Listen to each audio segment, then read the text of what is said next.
the Logans are kind enough to be throwing this party in honor of her birthday. I'll go upstairs and try to ease poor dear Imogene's pain.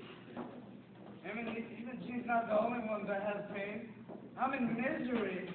Why, Imogen, what's the matter with you? Girl trouble. Who is this girl? You, of course. I'm trying to figure out ways and means of getting your mother to give her consent. And I'm going to do it too. Just as sure as you're the prettiest girl here tonight. Why, Evie, you think such sweet words. Oh, if only my words were as sweet as your face. I'd put them on the market and break up the sugar trade.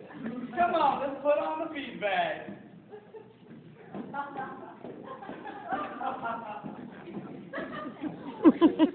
Aww. Oh, that is adorable.